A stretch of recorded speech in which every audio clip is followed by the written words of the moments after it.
Hello everyone, and morning, and welcome to the channel. It's been quite a while since I've uploaded a video for this channel, and sorry for that, but it's been a quite busy year for me. Lots of things happened besides biking, and so my last video I gave you some tips and advice on how to buy a Honda Transalp.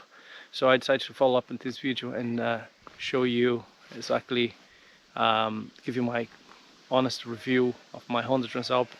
I've been owning this bike for 3 years now, and I put up about 22,000 miles on it. And in this video I'm just gonna try to answer a simple question: is it worth to buy a Honda Transalp 700 this day and age with all the options that are out there? So stick around, let's find out.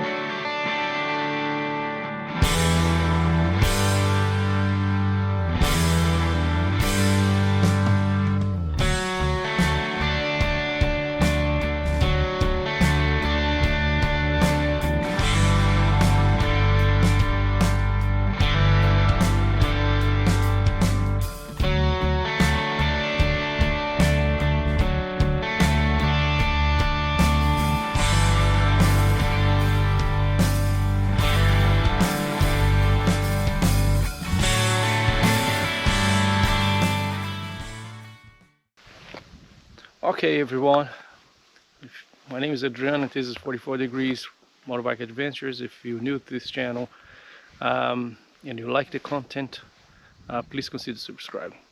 Back to my previous question: is it worth to buy a Honda Transalp 700 this day and age? Since you have lots of options available in the market, and so today I'm going to give you my honest review, share with you what I think about the Honda Transalp, and let you know exactly, is it worth to buy one or not. For those of you that don't know, this is my Honda Transalp 700 2013 model. Honda stopped making this bike in 2012, and this was one of the last models that came up, and quite a lot of people have a lot of impressions of this bike, and some are good, some are bad, and as I put up on my previous videos, some people like the designs, other people don't. Some people prefer 6 gears on this bike. Well, I've been owning this bike for 3 years now, as I said. 22,000 miles I put on it since I bought. I have no complaints, to be honest with you. Yeah, there are a few things that I wish the bike could have, but it doesn't, and that the bike, it is what it is, and it does what it does. It doesn't do anything 100%, as I said before in my previous videos, but it does everything a little bit. Of course, in the market out there today, there's quite a lot of bikes that would outperform the Honda Transalp in some way or another, and that depends on exactly what you're looking for in a bike, what your style of riding, what you want this bike to give it to you. It won't appeal to everyone, but most of the people that own this bike, like me, have this bike for quite a long time. So just back to the specs of this bike.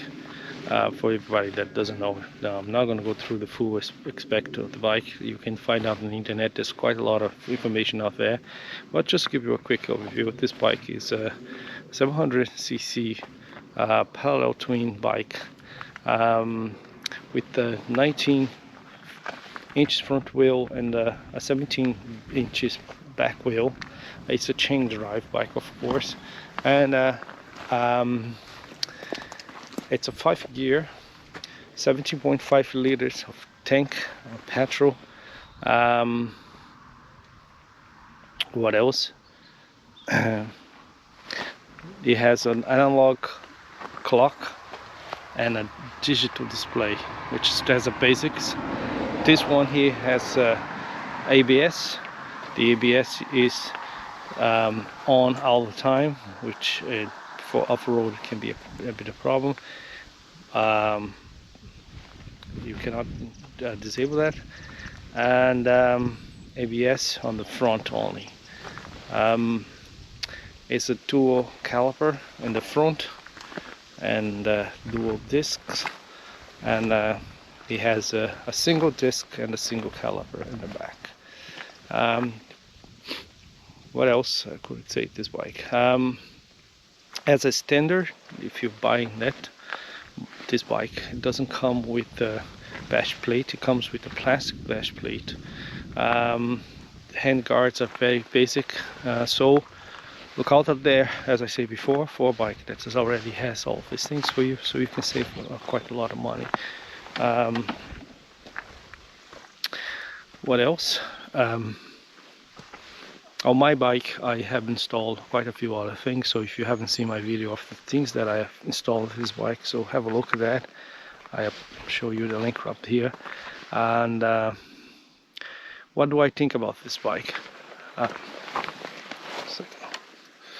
Well, I like the comfort of the bike, as I said before. I like the power of the bike. It as a single person rider. I barely usually carry a passenger in this bike. Torque it's very good torque, and it's quite good height. It's not too high. I'm 5'10", and sorry, 5'11", and it's fine for me. For some shorter people might be a problem, but the seat doesn't actually go down. I'm not sure if you can buy a lower seat though, but there's no way to adjust the seat on this bike. And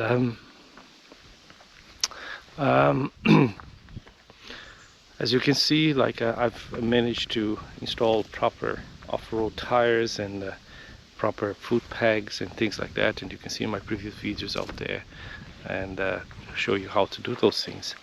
The bike consumption of gas is adequate. I wouldn't say it's actually very economic, but it's adequate, and you can do 150 miles on a tank. Depends on how you ride it. You can even do a little bit more, but basically it's like that. Anyway, so that's my Honda Transalp 700. What do I like most about this bike? I definitely like the looks. A lot of people don't like the looks of this bike, but I do. I find it very nice, retro. And what do I think could have improved if they had come up with a new version, which I don't think they will. Yeah, maybe a 6th gear would be great. Also a little bit more ground cleaners would be nice. Maybe a 21-inch front wheel and an 18 back would be a perfect combination. When you're riding with a passenger, the bike can be it can be very uncomfortable. The seat on the back is quite short, as you can see, and also the bike power is not that enough. So if you are planning to have this bike to ride with a passenger and luggage, yeah, you will take you wherever you want to go, but you won't be as comfortable as riding by yourself. And also you'll be changing more gears, be struggling, because the power of the bike, it's about 60 brake horsepower, and but the bike weighs quite a bit. It's a 214 kg, the bike, without any accessories, So you have to take this in consideration as well. Okay, so there's two questions that I would like to ask on this video and try to answer. Is first, is it worth to buy a Honda Transalp 700 this time in this year, with all the models that are out there now, newer models with more advanced technology and more power and things like that? Would I buy a Honda Transalp 700 if I didn't have one? This is the main question. On Transalp 700 for 3 years now, I know exactly what it can do or what it cannot do, the goods and the bads of the bike. So would I buy one? So let's first answer the first question: is it worth to buy one for a person that's just starting out? Well, it's a kind of hard question to answer. The reason is it depends on a type of rider are you. If you are looking for speed, um, then this bike probably won't be for you. If you are really off-road type of bike, which extreme off-road and single lanes and tracks and things like that, this bike might not be a good idea. It's quite heavy bike to do that. Ground clearance, as I say, is not enough, and I think just because of being heavy, it's going to be a big issue for you if you drop this bike. So I wouldn't say this bike would be for somebody that is actually used to some more off-road tour adventure bike like a KLR or maybe a DR 650 or a CRL bike. So yeah, take in consideration. Now, if you are a type of person that would like to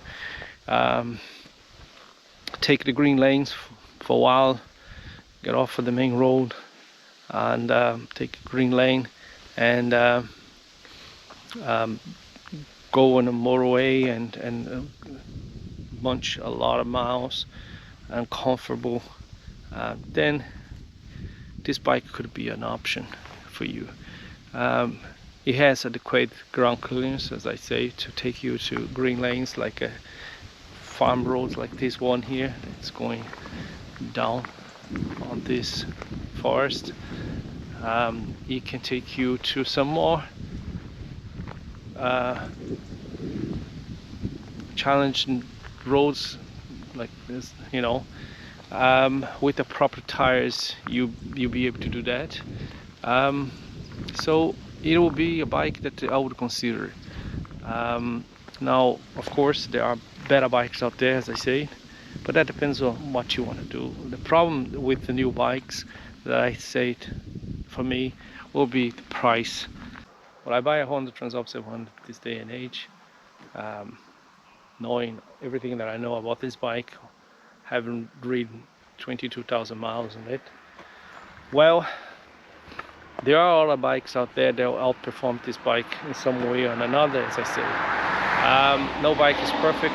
Every bike will have a problem, an issue that you probably don't like. It could be looks, or it could be something else.